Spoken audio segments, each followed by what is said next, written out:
Hello বন্ধুরা, কেমন আছেন সবাই? বন্ধুরা, আজকে বাংলাদেশের চলচ্চিত্র জগতের প্রয়াত তারকা মান্না ভক্তদের জন্য নিয়ে এসেছি দারুণ এক সুখবর।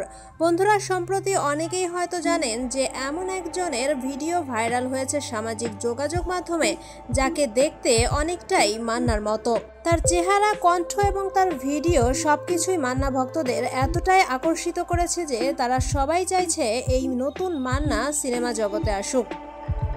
তো চলুন জেনে নেই এই মান্না অর্থাৎ নতুন মান্না বা জুনিয়র মান্নার ব্যক্তিগত জীবন সম্পর্কে, বা তিনি কি সত্যি সিনেমা জগতে আসবেন, আর যদি আসে তাহলে কখন বা কবে এবং কিভাবে।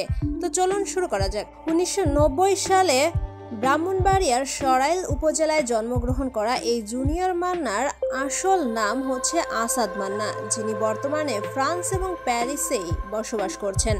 সামাজিক যোগাযোগ মাধ্যমে আসাদ মান্নার ভিডিও ভাইরাল হওয়ার পর বিভিন্ন পরিচালক তাকে সিনেমা জগতে প্রবেশ করার জন্য সুযোগ বা অফার দিয়েছে। এ ব্যাপারে আসাদ মান্না বলেন, যদি মান্না ভক্তরা আমাকে গ্রহণ করে আর যদি ভালো কোনো গল্প পাই তাহলে সিনেমা জগতে আমি অবশ্যই প্রবেশ করব। তবে তার কথা থেকে কিছুটা ইঙ্গিত পাওয়া যায় যে খুব শীঘ্রই হয়তো আসাদ মান্না জুনিয়র মান্না হিসেবে সিনেমা জগতে প্রবেশ করতে পারে। আসাদ মান্না এক সাক্ষাৎকারে বলেন, প্রয়াত নায়ক মান্না তার প্রিয় নায়ক ছিল। এক শুটিংয়ে বা এক সিনেমার শুটিংয়ে নায়ক মান্নার সাথে দেখা হয়েছিল তার। চলচ্চিত্র জগতে প্রবেশ করা নিয়ে তিনি আরও বলেন, প্রয়াত নায়ক মান্নার স্মৃতি যদি তিনি ধরে রাখতে পারেন তাহলে সেটা হবে তার জন্য সৌভাগ্যের বিষয়। তো বন্ধুরা, আসাদ মান্নার জীবন কাহিনী নিয়ে এই ছিল আমাদের আজকের আয়োজন। এতক্ষণ সাথে থাকার জন্য ধন্যবাদ।